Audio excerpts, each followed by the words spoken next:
præsenterer Rundt om kroppen, hvor kiropraktor Niels Clausen har en kyndig gæst i studiet. Jamen goddag og velkommen til dagens udgave af Rundt om kroppen, hvor vi kommer rundt omkring de ting, vi bliver udsat for. Hvor kommer vi hen? Hvad får vi af behandlinger? Hvad påvirker os af forskellige arter? Vi indkalder forskellige mennesker, der på en eller anden måde har berøring med os. Og i dag har vi besøg af Preben Bock. Og det har vi, fordi Preben han er i sine egenskaber ved at lære igennem sin karriere haft tilknytning til kriminalforsorgen, har undervist derinde og har endda været ansat i en periode med det, og har derfor rigtig mange erindringer på nethinden nu i sin pensionisttilværelse at se tilbage på. Så vi glæder os spændt på at høre lidt om din karriere, og lidt om, for os er det jo en helt lukket verden, at man har måske nogle forestillinger om noget, som vi egentlig ikke ved, hvad er. Men vi glæder os til at høre lidt fra dig. Ja, tak fordi jeg må være med. Jeg glæder mig til lige at fortælle jer lidt om de erfaringer, jeg har med min tid i kriminalforsorgen. For lige at sætte lidt billede på mig selv, så er jeg nu 75 år. Jeg har været lærer i Albertslund i 19 år, og jeg har undervist indsatte i Vestre Fængsel, og jeg har været på en udslusningsinstitution under kriminalforsorgen i 22 år. Og det vi skulle snakke om her, det er det forløb, der kan være fra man begår en forbrydelse, og til man forhåbentlig kommer ud i den anden ende, og hvad der sker derimellem. Man starter, altså hvis man har begået en forbrydelse, så hvis man er rigtig uheldig, så kommer politiet og fanger en. Og siger, klokken er mange, du er taget til fange. Og så fører de en ind til et arresthus. Og det kan være ude i en provins, eller det kan være i København, hvor Vestre Fængsel også er et arresthus. Det er faktisk ikke et fængsel, men et arresthus, hvor man bliver sat ind, enten i en almindelig celle, eller og det er det mest almindelige, i isolation. Og i isolation, der har man jo ikke nogen som helst muligheder for at tale med andre end allerhøjst fængselsbetjentene. Man har gårdture en time om dagen og går alene ud i sådan en stjernegård og kommer ind igen. Man har fået lidt frisk luft. Man har ikke talt med nogen. Man er forhåbentlig... Jeg tænker på, hvis det var mig selv, jeg ville være dybt frustreret over at blive ført ind i et fængsel i en helt anden verden, hvor jeg aldrig nogensinde har været før. Jeg ville være rædselsslagen. Lad os antage, at jeg måske slet ikke har begået en forbrydelse, men bare er mistænkt for at have begået en forbrydelse. Altså, min verden ville styrte sammen. Hører man nogle af de mere garvede kriminelle, de er fuldstændig ligeglade, for de har prøvet det så mange gange. Jeg vil være rædselsslagen, netop fordi min verden, den vil vælte. Der er ingen, der ved, hvem jeg er. Jeg hedder ikke Preben Bock, jeg hedder K37, og jeg har ikke nogen personlighed længere, jeg er et fangenummer. Jeg kan ikke tale med nogen om den situation, jeg er i. Jeg kan ikke tale med fængselsbetjentene i det sprog, jeg normalt ville bruge, fordi i forskellige institutioner er der nogle koder, nogle sprogkoder og nogle adfærdskoder, som man skal lære sig. Man skal lære, hvordan taler vi til hinanden herinde? Hvordan opfører vi os over for hinanden? Smiler vi til hinanden, eller gør vi det ikke? Siger vi sku og fanden, eller gør vi det ikke? Eller skal vi sige gu og fanden, så skal vi til at lære det. Hele varetægtssituationen er jo fuldstændig forfærdelig. Især hvis man er uskyldig. Og det sker jo masser af gange, at uskyldige bliver sat i varetægt. Når man så kommer i retten, så får man en dom på et tidspunkt. Allerede bare det at sidde i en retssal, som man jo heller ikke kender, kan også vælte en fuldstændig. Det vil vælte mig i hvert fald. Og så bliver man, når man har fået den her dom, så bliver man ført bort. ikke tilbage til varetægten, men til et rigtigt fængsel. Og i det her fængsel, der bliver man så sat ind i en rimelig pæn celle, hvad det jo er efterhånden. Og jeg har set cellerne i det nyeste fængsel, vi har, nemlig Storstrømmens fængsel, nede på Falster. Og jeg har set nogle opbygning, fordi den blev bygget op på den institution, jeg var ansat på. Det er en meget, meget pæn celle. Den er rimelig stor. Den kan ligne lidt det, som beboere på plejehjem har. Der er et stort badeværelse, og der er en forholdsvis pæn stor stue med fjernsyn og seng og sådan noget, og det er alt sammen fint. Men der kommer man så ind, og selvom det er fint med stort badeværelse, så er det igen en ny situation, man befinder sig i. Man skal nu tillære sig noget nyt, men allerførst, så skal man aflære sig alt det, man havde lært i varetægtsfængslet, eller situationen, og så lytter man efter, hvordan fængselsbetjentene taler til hinanden, hvordan fangerne taler til hinanden, og så har man bare det valg, skal jeg gå deres vej, eller skal jeg passe mig selv? Hvis man passer sig selv, hvis man tror, man kan passe sig selv, så er man lidt naiv, for man bliver lynhurtigt rodet ind i noget. Man kan blive bedt om at vise sin straffeattest. De vil gerne vide, hvorfor man sidder inde, om der i den anledning om at der af den grund er anledning til at give en røvfuld. Fordi hvis man er pædofil eller voldtægtsmand, så er der ikke rigtig nogen valg, så får man en tæsk. Men igen en helt ny situation, hvor man skal tillære sig livet i et fængsel. Det må være forfærdeligt svært, og pludselig at befinde sig i en verden bestående af kriminelle mennesker, som man er nødt til at have det godt med, fordi hvis man skal sidde i længere tid, så overlever man kun ved at indrette sig efter forholdene for fængselsbetjentene og forholdene for de indsatte.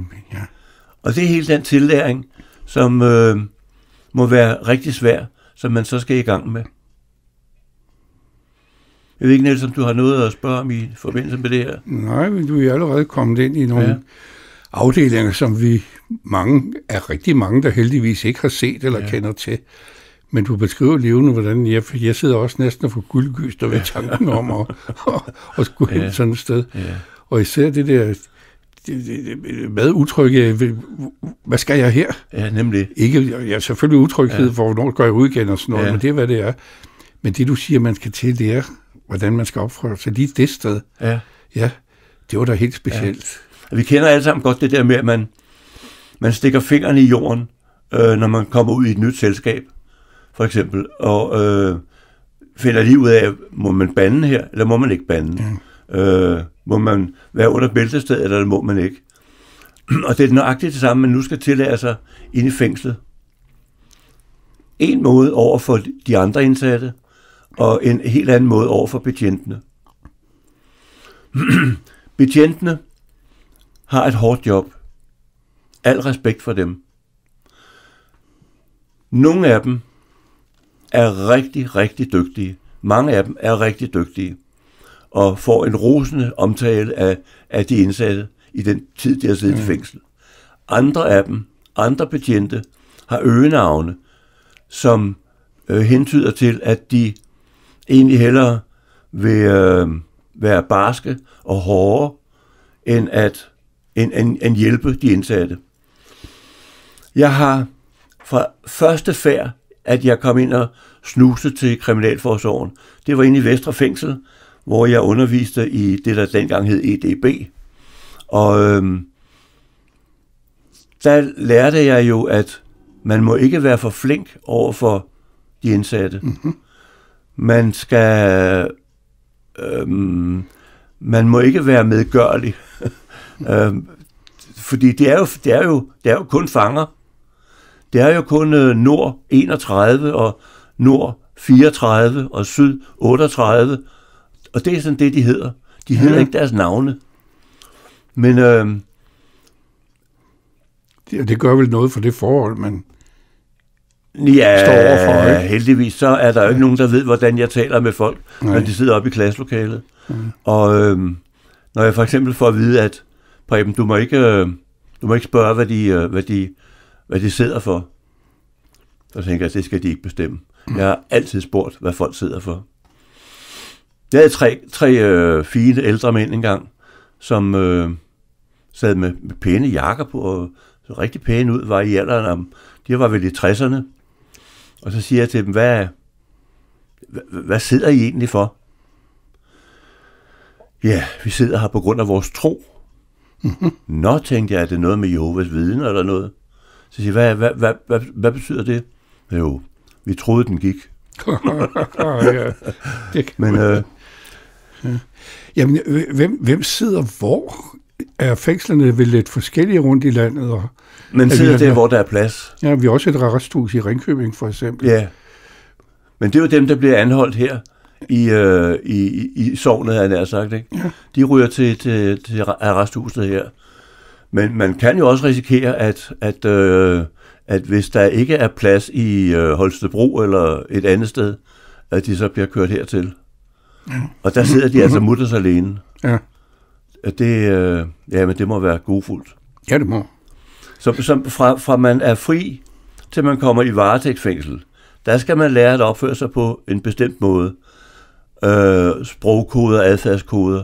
Når man så bliver ført fra varetægtsfængsel til rigtig fængsel, så skal man fralære sig det gamle, tillære sig noget nyt.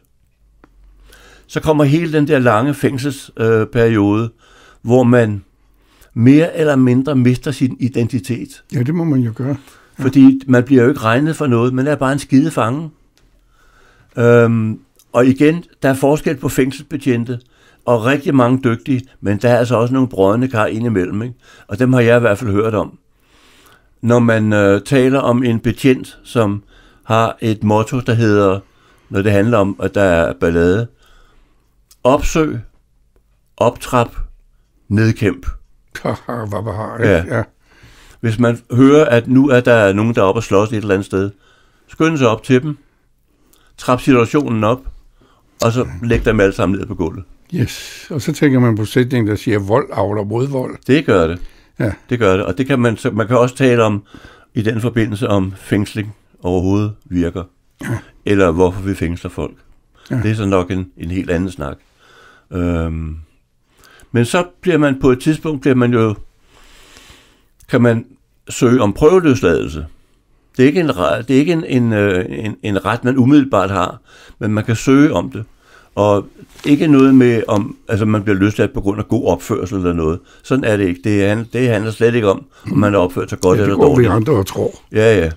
Men det handler udelukkende om, at når man har nået 2/3 af sin afsoningstid, så kan man søge om prøveløsladelse. Og det gør man ved at henvende sig til den kontaktperson, en socialrådgiver, typisk, som kender personen, der søger, og indstiller personen til en prøveløsladelse. Og på et stormøde, så bliver der så talt om, hvorvidt den her person han kan blive prøveløsladt. Og det er selvfølgelig mere kritisk, hvis det er en drabsmand. Så er der rigtig mange, der er med til at, så er psykologer og sådan noget med til at tage stilling til det også. Men lad os sige, at han bliver prøveløsladt efter 2/3. Og det alligevel har man fået 12 år, så er det jo meget rart at komme ud efter 8. Ja, for sådan. Det er en stor forskel. Og så skal man jo som prøveløsladt, er man stadigvæk tilknyttet kriminalforsorgen på den måde, at man i starten skal møde til kontrol en gang om ugen og tale med den kontaktperson, der sidder i kriminalforsorgen i frihed, som det hedder. Det er et eller andet kontor, der ligger et sted. Og den her person holder så øje med, om den prøveløsladte klarer sig. Mm-hmm. Og man tjekker, at han har nu et ordentligt sted at bo. Er han nu stoffri? Eventuelt aflægge en test og urinprøve. Og har han et betydeligt netværk? Hvordan har han det i det hele taget? Og hvis det er så godt, så de første par måneder, der er det en gang om ugen. Mm-hmm. Og hvis det så ellers går godt, så kan man lave det om til en gang om måneden. Ja. Eller færre. Alt efter, hvordan tingene udvikler sig. Og så må man jo bare håbe, at han klarer sig ude i livet. Og der er jo der også nogen, der klarer sig. Men jeg forstår, der er forskel på, hvordan man klarer sig efter, det er der. Hvordan man bliver udsluset. Ja. Hvis man efter at have begået en forbrydelse, får en straf, der medfører, at man skal sidde i et lukket fængsel. Og det er sådan de lidt grovere forbrydelser, der starter der. De helt grove, de starter i Herstedvester, hvor man bliver undersøgt af psykiater og sådan noget. Men ellers så er de i et lukket fængsel. Og der sidder man så, fordi man har begået en eller anden voldsom forbrydelse. Og en dag så lukker man 100 mennesker ud. Mm-hmm. De 80 af dem ser man igen inden for 2 år. Ja. 80%. Det er et trist tal, ikke? Jo, det er det godt nok. Ja. Og de bliver ved, og de bliver ved, og de bliver ved. Men de kan heller ikke andet. Det er det, de kan. Ja. De kan stjæle biler, og de kan slå på tæven, og de kan lave indbrud. Det er de rigtig dygtige til. Ja. Så er der nogen, som kommer ud og sidder i åbne fængsler. Og lad os sige, der lukker man også 100 ud en dag. De 60 af dem, de kommer tilbage inden for 2 år. Altså noget færre. Der er lidt mere frihed i åbne fængsler. Der kan man faktisk passe et arbejde imens. Men så tager man derfra og kommer tilbage igen. Mm-hmm.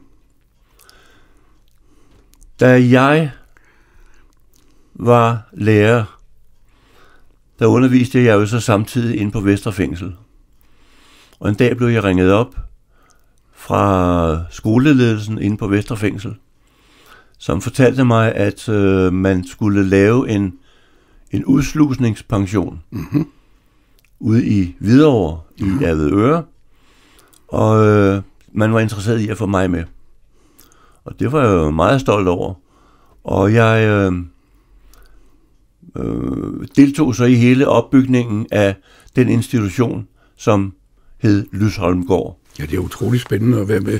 Det var helt fra. Ja. Det var en sådan en det hed vel en trelænget bondegård, og så var der et hovedhus. Mm-hmm. Og det lå jo langt væk fra Rådhuspladsen. Der var der 500 mennesker der, eller hvad?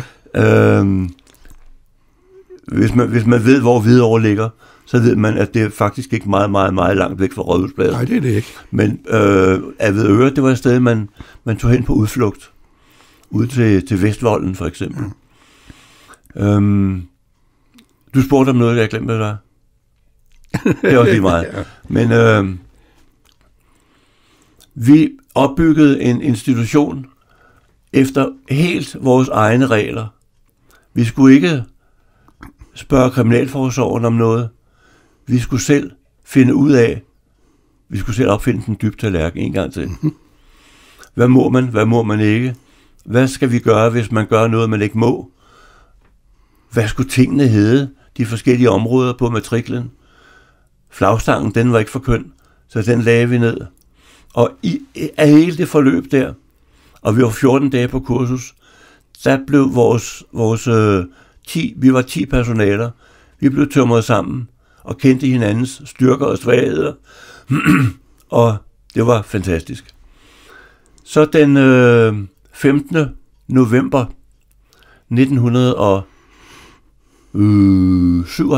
96, 15. november 96, der kom de første fanger ind, eller indsatte personer, kom til Lysholmgård. Lysholmgård var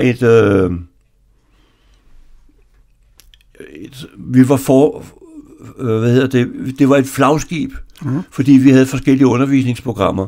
Og det vi underviste mest i, det var et program, som man havde købt i Canada, og derovre hedder det Cognitive Skills, og vi kalder det så det kognitive færdighedsprogram, som jo i store træk handler om, brug hjernen i stedet for hjertet. Så man kan også sige, at det handlede om et program, som igennem små 30 lektioner gav de indsatte værktøjer og redskaber til at komme ud i frihed og uden at begå kriminalitet. Uden at bruge vold og i det hele taget at opføre sig ordentligt. Det var der mange, som det lykkedes. Jeg har haft mange hold i det der kognitiv færdighedsprogram. Og jeg tænker stadigvæk, det er jo ikke bare en spritdom, der sidder inde i 14 dage, vi snakker om. Nej, det vi snakker om nogen, der har dem, der kommer ud en helt anden dyb baggrund. Ja, det er det nemlig. Ja. Vi har haft alt lige fra, jeg vil lige vil sige tasketyve, men det er også nogle af de små domme, men dem er der ikke ret mange af, vel? Men vi har haft masser af drabsfolk, masser af voldsfolk. Vi har haft en, som havde slået en ihjel og parteret vedkommende, smidt i sække og så ud i vandet. Så det var alle typer, der var derude. Og vi havde så det kognitive færdighedsprogram, og jeg skal lige sige, at når vi var færdige, så kom vores forstander eller viceforstander gerne over, lige for lykønskende deltagerne, de her 6 deltagere, der var på et hold, og de fik hver det diplom. Og hun delte et diplom ud til hver af dem, og siger sådan, hvordan har det været? Jo, det har været godt, og ja, siger hun så, Preben, han er jo også dygtig. Ja, siger de så, og alt er de. Og så spørger hun til en, hvad med dig, Leif? Hvordan har det været for dig?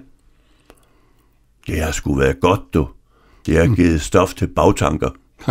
Ja, det var en god sætning. Og så kom der efterhånden flere og flere programmer på banen. Har sikkert hørt om anger management, hvor man lærer at beherske sin vrede. Den har jeg aldrig undervist i, men det er der så andre, der har gjort. Og der kom på et tidspunkt, så blev cognitive skills, eller det kognitive færdighedsprogram, det blev sådan lidt for gammeldags, så vi fandt det i øvrigt også meget amerikansk, selvom det var fra Canada. Ja.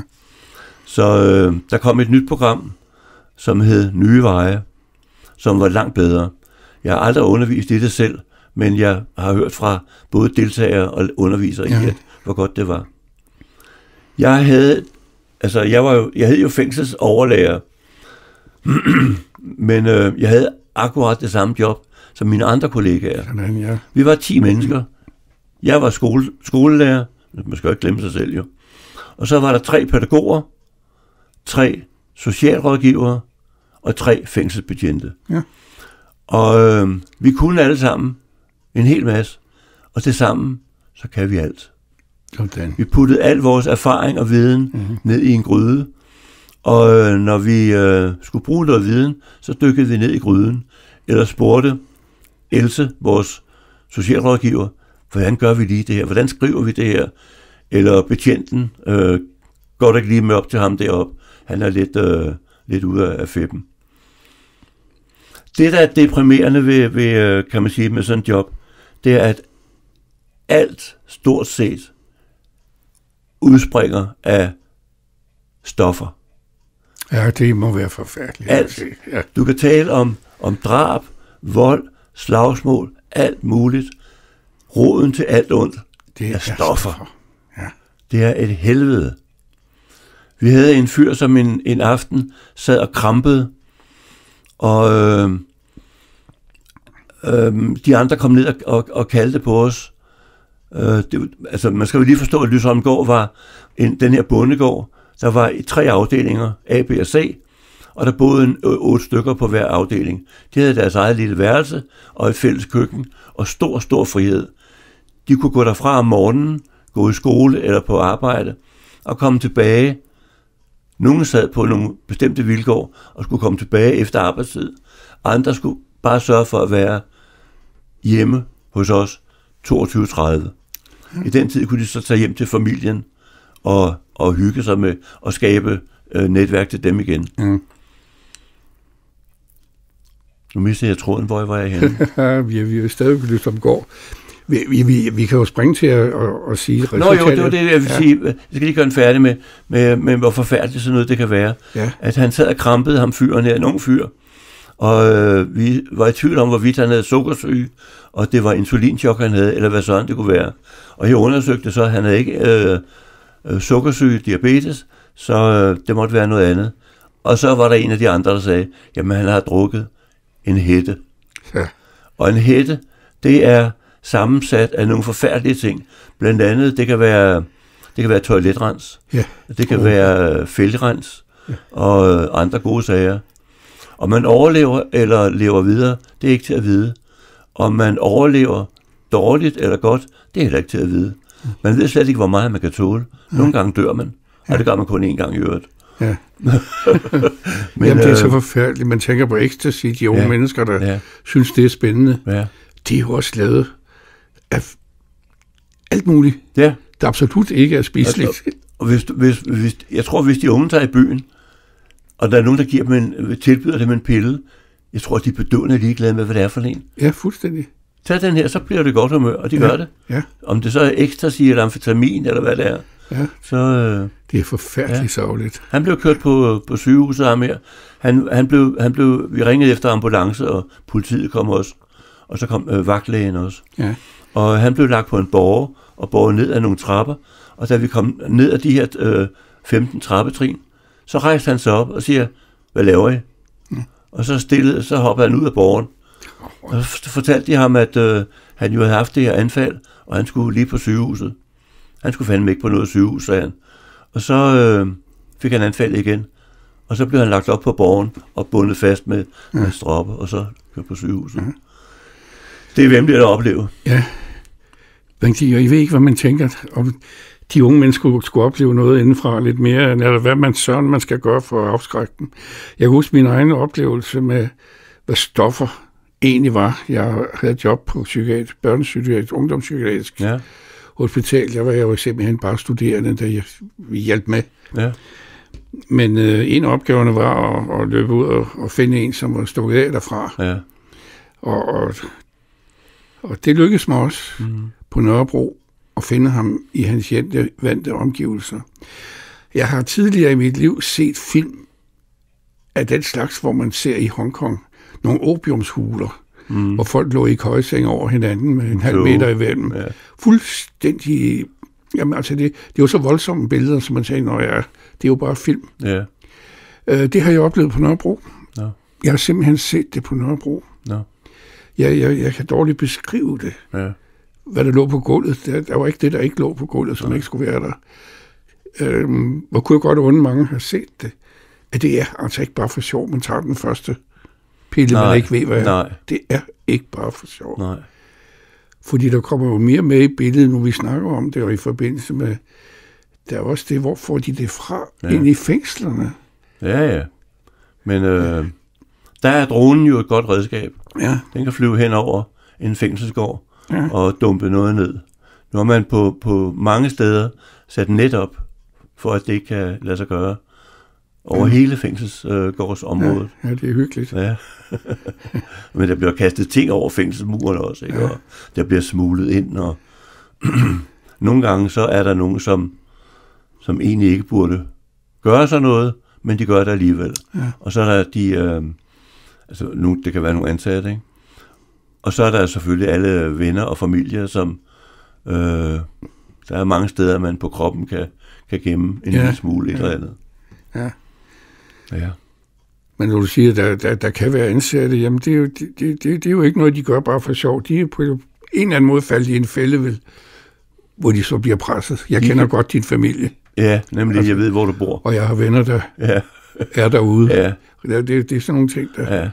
Altså, vi spiller ikke bare for sjov, det her, hva'? En af mine kollegaer, han kørte fra sit hjem, og 50 km længere fremme, så eksploderede først det ene dæk, så det andet dæk, så det tredje dæk, så det fjerde dæk. Det er lidt overdrevet, men han kørte ind til siden efter det første, og så, at der var skåret i alle dækkene. Ja. Og det var uden tvivl nogle af de indsatte, som syntes, at den skulle han lige have, den hilsen fra dem. Ja. Ja. Det er grove løjer. Vi havde en derude, som var i bad standing fra en af de store rockergrupper. Og det gik godt i et stykke tid, men da han så en dag kørte fra Løsholmgård til Glostrup Hospital, hvor han skulle genoptrænes efter en knæskade. Det gik så også fint, og han kom ned igen og startede sin bil, og så sagde det kapuff, så eksploderede bilen. Sådan. Og han røg i 1000 stykker. Ja. Det er en verden, en farlig verden, vil jeg sige. Ja, det er jo ikke hverdag for os, der var i Ringkøbing. Hvis jeg lige skal vende tilbage til, vi siger, at den dag, man lukker 100 ud fra et lukket fængsel, så kan man være sikker på, at de 80 af dem, de vender tilbage inden for 2 år. Hvis man lukker de 100 ud fra et åbent fængsel, så vender de 60 tilbage. Så lukker vi 20 ud fra Lysholmgård. Nej, vi lukker 100 ud. Ja. Og de 20 af dem kan man forvente, at de kommer tilbage. Ja, men det er jo i trakt nogle helt andre tal. Det er nogle helt andre tal. Ja. Der skal så lige siges, at det er jo folk, som er indstillet på at komme videre. Man skal søge om at komme ud på en udslusningsinstitution.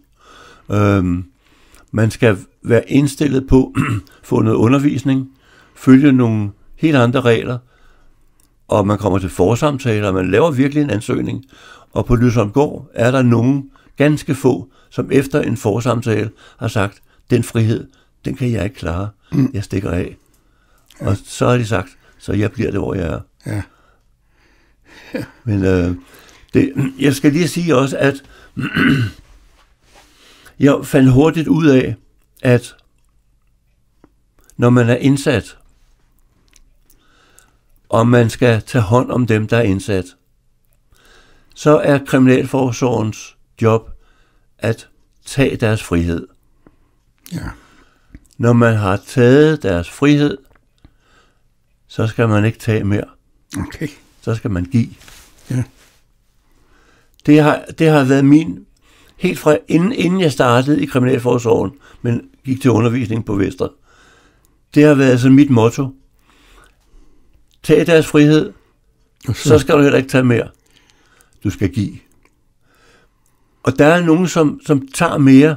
Altså, når Søren kommer ind og bliver indsat på Vestre Fængsel, og egentlig har en selvtillid, så bliver hans navn taget fra ham, han får et nummer, ja. Og så bliver han ydmyget af dem, som elsker at ydmyge folk. Ja, af dem, der tager mere end hans frihed. Og det er både ansatte og andre. Det er fanger, både ansatte og medfanger. Ja. Ja. Og det er deri, jeg synes, det er så farligt, fordi så er det jo ikke et ordentligt menneske, der kommer ud, som er blevet ydmyget og neutraliseret og alt muligt. Hvem sidder hvor? Jeg synes, jeg har fornemmelse af, at er der noget med, at bander bliver placeret nogle steder? Ja, og der er jeg ikke sådan opdateret på, hvor de sidder henne, men jeg ved, at man jo adskiller, lad os sige, HA og Banditers. Ja, det kunne jeg godt tænke mig, var nødvendigt, ikke? Men så er der alt det der roderi med, der er jo måske 50 andre bander, små bander. Der har været Loyal to Familia. Der har været andre bander, som holder med den ene eller den anden placering. Dem skal man jo også have, eller gruppering, dem skal man jo også have ansat, eller indsat og skilt ad, ikke? Og det er et roderi. Ja. Men er der så de fra afdelinger, der ved man, der sidder der en flok. Ja.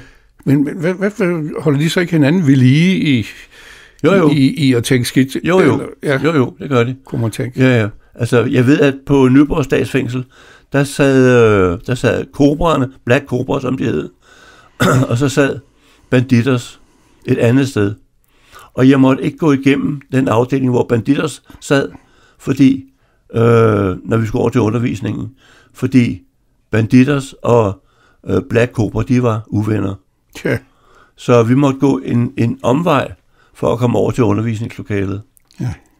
Der kan jeg lige fortælle, at jeg blev bedt om at komme over i Nyborg Statsfængsel og undervise i et program, som jeg selv havde lavet, som hed Platform. Mm-hmm.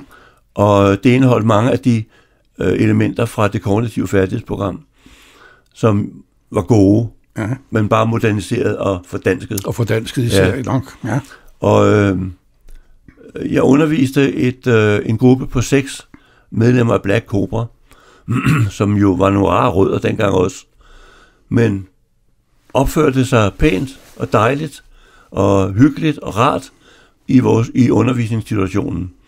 Nogle gange så gik de sådan, andre ville sige over stregen, fordi de jo godt kunne lide at lave sjov. Det var store børn. Og som jeg tidligere fortalte dig, Niels, at den ene, han jo var, kan man sige, jeg tror, de hedder voldsparate. Ja. Men samtidig så havde han en tupperware-skål med noget i, som jeg ikke vidste, hvad var. Det viste sig at være viskelæderfnuller. Når han kunne få fat på et viskelæder, så sad han og kørte det sådan hen på bordet, så det lavede sådan fnuller. Og så skulle han jo også have forskellige farver. Så når han så en, der havde et orangefarvet viskelæder, så spurgte han, om ikke han måtte låne det, og så lavede han fnuller af det. Og de lavede sådan nogle pjat, dem er der mange historier om. Men de fortalte mig så, at Preben, du skal lige vide, at selvom vi måske kan være lidt fjollede nede i timen, når det så bliver hen ad aften, så sætter vi os, og så snakker vi om det, du har lært os. Jeg siger, så har det haft værdi, ikke? Det var helt fantastisk, ja. Og når en fængselsbetjent, som ikke vidste, hvad jeg kom for, siger, jeg ved ikke, hvad du laver, men selv om morgenen, så kommer de og siger, godmorgen. Det har de sgu aldrig gjort før. Så bliver man lidt glad over, at der er noget, der lykkes. Jeg tror, det har jo nok lidt at gøre med en fængselsbetjent, undskyld mig, jeg er forudindtaget, som vi har snakket, er jo uddannet til at passe næsten, hvordan klarer du dig, hvis der er ballade. Altså, de er jo højt på listen i uddannelsen. Ja. For dig på din uddannelse har det været højt på listen at lære fra dig. Ja, nemlig. Og det gør jo nok en forskel på, hvordan kæmpe forskel, ja. Og noget på Lysholmgård, hvor vi var de der forskellige kategorier, det var ikke bare viden, vi kom med. Det var også vores tilgang til fangerne. De 3 fængselsbetjente havde en lidt hårdere tilgang til dem, end vi andre faktisk havde. Du har jo fortalt mig lidt om nogle ting, du har oplevet derinde, og det går igen, når du snakker om, skal vi ikke sige spændende mennesker. Ja. At du sidder varmt og fortæller, hvor dejligt det menneske egentlig var, når man først kom derind. Ja, jeg kunne rigtig, rigtig godt lide dem. Men det kræver, at man gerne vil derind. Det kræver man. Ja. Det var meget, meget få, som jeg ikke brød mig om.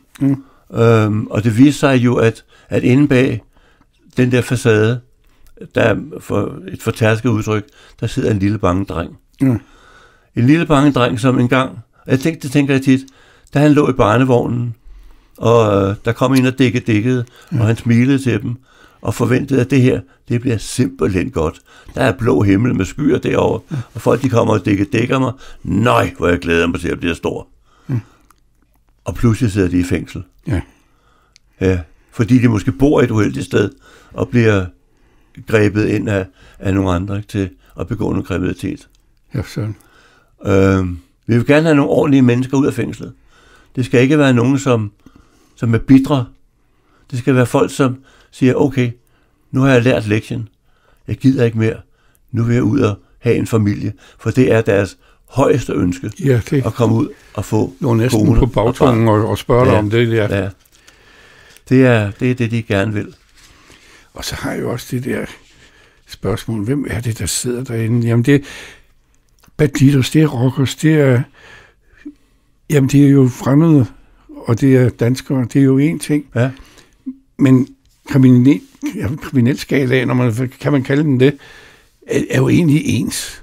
Men bare med forskellige baggrund, hvordan man er kommet. Vi har i hvert fald ikke noget sådan at lade hinanden høre. Overhovedet ikke. Nej. Når nogen siger, det er igen en indvandrer. Ja, men man siger aldrig, det er igen en dansker. Nej, vel? Nej. Og det synes jeg er værd at få med, at man... Fordi vi er lidt tilbøjelige til, at vi sidder også... Altså, hvis vi hører om en eller anden voldsom ting, der sker, så siger vi til hinanden, han skulle spærres ind. Ja. Og han skulle aldrig komme ud igen. Nej. Men det er du jo også lidt fortælling om, at det kan være lidt anderledes. Jeg har et eksempel på en pensionistforening, hvor jeg tilbød at komme ud og fortælle om kriminalitet og kriminalforsorgen, fængsler og sådan noget. Og det fortalte jeg så inde på Lysholmgård, hvor jeg var ansat. Og så ham jeg fortæller til, han siger, skulle jeg så ikke tage sig med? Så siger jeg, jo, det kan være dejligt, fordi jeg ved jo nogle ting, som du ikke ved noget om. Fint. Og vi tog ind til den her pensionistforening, og jeg præsenterede ham, og sagde, at det er Thomas Nielsen, som jo en anden Thomas Nielsen engang sagde, vi har sejret af helvede til. Og det håber jeg også, den her Thomas kan sige, når han er færdig. Og så vil jeg lige sige til jer, at mange siger, at sådan en som ham, han skal spærres inde. Han kan rådne op ind i sin fængselscelle, for vi har smidt nøglen væk. Han skal aldrig nogensinde ud. Når jeg så spørger jeg til sidst, når Thomas er færdig med at fortælle, synes I stadigvæk, at han skal rådne op i en fængselscelle? Tænk over det. Jeg spørger, når han er færdig. Thomas går i gang med at fortælle om alt det forfærdelige, han har været med til at lave. Og 2 timer efter spørger jeg, skal han spærres ind og rådne op? Nej da! Nej! En kommer op med en brochure om Jesus. Ja. Og en rækker hånden op og siger, jamen han var jo ikke alene om det. Der var også andre, der var med. Ja. Så når man lærer dem at kende, finder man ud af, det jeg sagde før, der sidder en lille dreng, som er bange inde bagved. Ja. Der er jo en grund til, at de er blevet kriminelle. Det var, at de i sin tid var bange. Når man fik tæsk derhjemme, når ens forældre sad med en nål i armen, eller de lå nede i opgangen og var fuldt sejlet væk i stoffer og alkohol, og man selv skulle sørge for at få lidt cornflakes, så er der ikke langt til, at man finder ud til nogle andre og tjener nogle gytter. Det kan også være måske en blidere angst. Angsten for at stå udenfor. Præcis. Som man gør, at man nemt kommer i en bande, ikke? Ja. Uden egentlig og vi har jo alle sammen brug for et tilhørsforhold. Ja. Og hvis man er lidt en outsider, så kan man altid komme ind i nogle af de der bander. Ja, det er så nemt. Ja, nemlig. Og jo hårdere man er, des bedre. Ja. Nu dem, der lykkes at komme ud, der har du fortalt mig, at de ligger faktisk rigtig godt på skalaen til at klare et job rigtig godt. De er meget, hvis de får et job, som passer dem, så er de en utrolig god arbejdskraft, især hvis det har noget med fysisk arbejde at gøre. Mm-hmm. De har uanede mængder af kræfter, fordi det kan vi også lige tale om i forbindelse med, hvad mennesker gør ved sig selv og deres krop. Ja. Nogen, jeg skal lige gøre det her færdigt, altså nedrivningsjob, hvor man virkelig skal bruge sig selv, eller gartnerjob, asfaltarbejde, altså hvor man, altså de der lidt hårde job, dem er mange af de indsatte rigtig gode til, fordi de vil gerne være trætte om aftenen. De vil gerne være trætte, så de kan falde i søvn, og ikke tænke på alt kriminalitet. Det der for, ja. Nej, nemlig. Men en stor del af de indsatte, de falder helt hen og ødelægger sig selv, fordi de jo indtager stoffer, også i deres fængselstid. Og deres muskelmasse forsvinder mere eller mindre. Ja, det og deres kondition bliver dårlig, fordi de foretager sig ingenting. Intet. Man får jo ikke en bedre krop af at sidde og samle klemmer. Nej. Og så er der nogen, som siger, nej, jeg vil ud på den anden side, og ikke bare være et ordentligt menneske, men jeg vil også have en ordentlig krop. Så de bruger de faciliteter, der er i fængslerne, hvor der er jo træningslokaler, hvor de kan styrketræne og konditionstræne. Og på det sidste år, jeg var ansat, og det er 5,5 år siden, der indførte man en grænse for, hvor meget vægt man må have på de her vægtstænger. Ja. Fordi det er jo lidt mærkeligt, at en voldsmand, han optræner muskler ind i fængslet, ikke? Så nu kan jeg ikke huske om, altså hvis der før kunne måske være 50 kilo på, eller hvad det nu var, så måtte der nu kun være 20, ikke? Det er jo også lidt at gøre med, at lidt er godt at få mad, det er for mad, og sådan er det med alting, ikke? Jo, men det var ikke tanken. Nej, det tanken var det ikke. Var bare, at de skulle ikke få for store muskler. Det var sådan. Ja, nemlig. Ja. Fordi altså, jeg kan også se, at hvis en har banket en anden søndag sammen, så gør det ikke noget, han har lidt færre muskler, når han kommer Eller ud. den historie, vi hørte et sted fra, af en, der bankede en fængselsbetjent, fordi så var han så heldig at få 2 år Ja, ekstra. nemlig. Og det var en sjov tanke, ikke? Ja, Men det var han faktisk glad ved, for han var så tryg ved at sidde derinde. Ja. Han var angst for at komme ud. Ja. Jamen, så måtte han gøre noget for at få det forlænget. Ja. Det er da utroligt, Ja. ikke? Men det er jo igen, når du snakker om aflæring og indlæring. Forestil dig et liv, hvor du har det egentlig okay. Du bliver hentet ind i et varetægt, skal lære at begå dig i varetægtsfængslet. Så ryger du videre til et rigtigt fængsel, hvor du så skal lære at begå dig der med tale og adfærd og attitude. Så bliver du løsladt.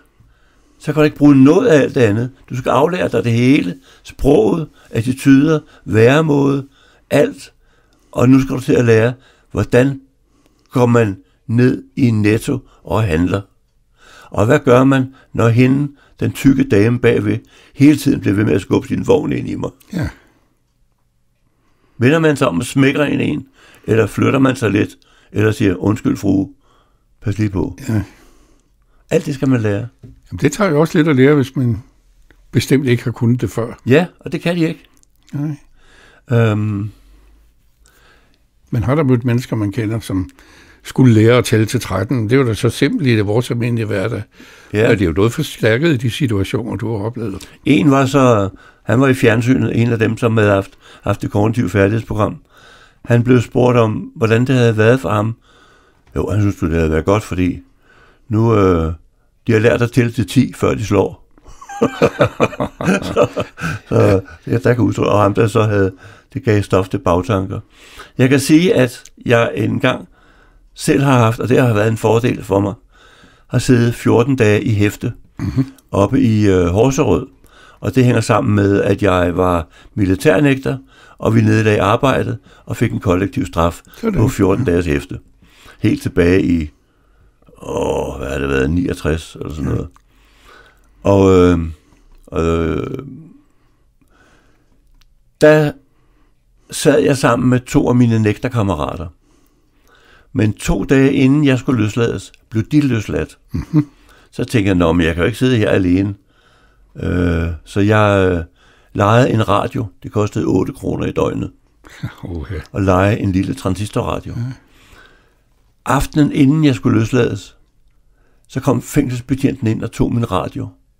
Og jeg siger dig, min verden væltede. Jeg hulkede simpelthen, og jeg græd og græd og græd.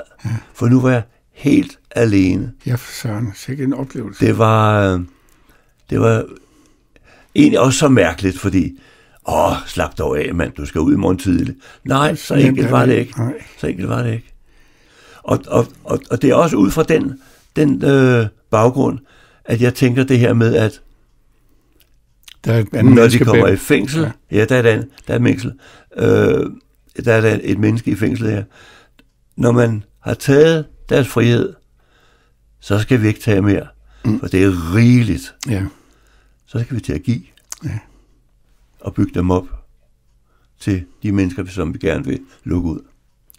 Og så kunne vi jo snakke de næste 2 timer om, at det er der jo ikke økonomi til i dag, og det er ikke så effektivt, som man gerne ville have. Nej, jeg vil lige slutte af med den ubehagelige meddelelse, at først så blev det kognitive færdighedsprogram sparet væk, så blev Nye Veje sparet væk, så blev Anger Management sparet væk, så blev vi havde nogle andre programmer for alkoholmisbrugere. Det program, jeg havde lavet, blev sparet væk. Til sidst, så lukkede Lysholmgård. Sparet væk. Ja. Og ikke noget i stedet for. Nej. Af værdi. Grunden til, at Lysholmgård blev lukket, var, at der var skimmelsvamp. Det er så noget andet. Men når den bliver renset, så tvivler jeg meget stærkt på, at den kommer op og stå igen. Ja. Ja, det er jo så tragisk og trist, ikke? Ja. Man startede med, at hele spareoperationen startede med, at vi blev slået sammen med en anden pension. Så sparede man jo en forstander, en viceforstander, en sekretær, en bogholder. Ja. Og så behøvede man heller ikke så mange ansatte. Nej. Ja, det er jo, vi kan også afslutte i den ende. Vi kom til at snakke om den anden dag. Jeg spurgte dig, om du også havde mødt Egon Olsen. Ja, dem har jeg mødt rigtig mange af. Og de, ja, det er rigtigt. De gik ikke ud af fængselsdøren med 2 bæreposer, men de kom til mig ude på Lysholmgård, og det de andre med 2 bæreposer. Det var hele deres liv i 2 bæreposer. Sådan. Ja. Ja. Og det pyntede de så op med, og det var nogle gange sådan lidt barnlige ting, de også havde med, men som betød noget for dem. Det kom op at stå på en hylde. Måske et billede af kæresten, og så havde de måske nogle lidt underbukser, lidt undertrøjer og sådan noget. Ikke ret meget, men i 2 bæreposer. Sådan. Ja. Ja. Var det også sådan nogen, der kom igen? Det ser vi jo ikke rigtigt på Lysholmgård, fordi hvis de kommer igen, så bliver de lukket ind i et fængsel. Ja. Men vi har jo, altså nu siger jeg, at gennemsnitstiden derude, og målet med os, det var, at de skulle være der i 3 måneder. Men der var flere, som var der i meget lang tid, altså i årevis, som havde brug for at være der i længere tid. Ham, som havde parteret, slået et menneske ihjel og parteret det, han kom fuldstændig som i en tåge med medicinmisbrug, overmedicinering fra fængslet, hvor han kom.